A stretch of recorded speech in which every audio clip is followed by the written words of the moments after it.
Hi, welcome to Imrana kitchen. இன்றைக்கி இம்ரானா கிச்சனில் பல்லுக்குத்தி ஈரல் கிரேவி வந்து நம்ம இன்றைக்கி மசாலா வந்து வறுத்து அரைச்சி வைக்க போகிறோம். எப்படி செய்கிறதுன்ட்டு பார்க்கலாம். அதுக்கு ஒரு வடை சட்டியில் ஒரு அரை டீஸ்பூன் அளவு சோம்பு, 3/4 டீஸ்பூன் அளவு சீரகம், அரை டீஸ்பூன் அளவு பெப்பர், அரை டீஸ்பூன் அளவு கொத்தமல்லி, 2 வரமிளகா, 2 பட்டை, 1 கிராம்பு, 1 ஏலக்காய். இதை நல்லா பொன்னிறமாக கருக்க விட்டுறாமல் வறுத்து அரைக்கணும். அந்த வறுத்ததுக்கப்புறம் கொஞ்சம் பட்டுன்னு சவுண்டு கிடைக்கும். அந்த சவுண்டு வரையும் கருக விடாமல் நல்லா வறுத்துட்டு மணத்தோடு இதை ஆற விட்டு ஒரு மிக்சி ஜாரில் போட்டு நல்லா பவுடராக எடுத்துகிட்டு வந்துக்குவோம்.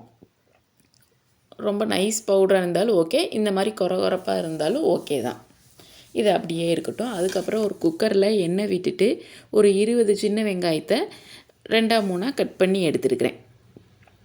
வெங்காயத்தை போட்டுட்டு ஒரு 2 வணக்குவோம். இது கூடவே 1 டீஸ்பூன் அளவு இஞ்சி பூண்டு பேஸ்ட்டும் போட்டு நல்லா வணக்கிடலாம்.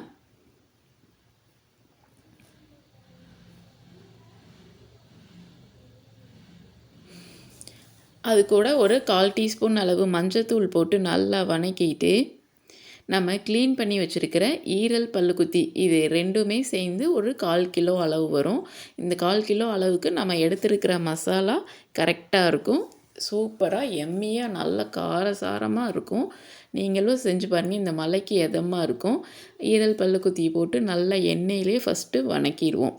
வணக்கினதுக்கப்புறம் உப்பு போட்டு நல்லா வணக்கிட்டு அரைச்சி வச்சுருக்கிற மசாலாவை அப்படியே போட்டுடலாம். இதில் வந்து 3/4 அளவு மட்டும் இப்போ போடலாம். ஒரு 1/4 அளவு மசாலாவை நிப்பாட்டிட்டு அது இருக்கட்டும், கடைசியாக போடுறதுக்கு வேணும் அப்படிங்கிறதுக்காக ஃபுல் மசாலாவையும் போடாமல் 3/4 போட்டுட்டு 1/4 நிப்பாட்டியிருக்கேன். இப்போ நல்லா மசாலா போட்டு நல்லா வணக்கிடுவோம். நல்லா மணமாக இருக்குது. மசாலா போட்டு வணக்கும்போது நம்ம அப்போதைக்கு வறுத்து அரைச்சி ஏதாவது ஒரு கிரேவி செஞ்சு பாருங்கள். நல்லா மணமாக ருசியும் அற்புதமாக வரும்.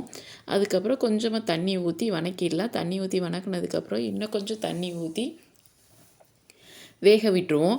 குக்கரை மூடி ஒரு 5 விசில் வந்ததுக்கப்புறம் சிம்மில் ஒரு 5 மினிட்ஸ் வச்சு அடுப்பை ஆஃப் பண்ணி நம்ம இப்போ ஓப்பன் பண்ணி பார்க்கலாம். நல்ல எண்ணெயெல்லாம் மேலால் திரண்டு நல்ல கிரேவி பக்குவத்துக்கே இப்போ நல்லா ரெடியாக இருக்குது பாருங்கள். இது வந்து ஈரல் பல்லுக்குத்தி இப்போ வெந்திருக்காங்கிறத ஃபஸ்ட்டு செக் பண்ணிக்குவோம். இப்போ நல்லாவே ஈரலும் வெந்திருக்கு, பல்லுக்குத்தியுமே வெந்திருக்கு. வெந்ததுக்கப்புறம் நான் இதை ஒரு வடை சட்டியில் ட்ரான்ஸ்ஃபர் பண்ணிக்கிறேன். இதை அப்படியே தூக்கி வடை சட்டியில் ஊற்றிட்டு கொஞ்சமாக தண்ணி ஊற்றி குக்கரையும் அலசி ஊற்றிடலாம் வடை சட்டியில். இதை அப்படியே நல்லா கொதிக்கணும். இது கூட நம்ம கொஞ்சமாக எடுத்து வச்சுருந்தோம்ல வறுத்து அரைச்ச மசாலா, அந்த மசாலாவையுமே இப்போ போட்டு நல்லா கொதிக்க விட்டுருவோம்.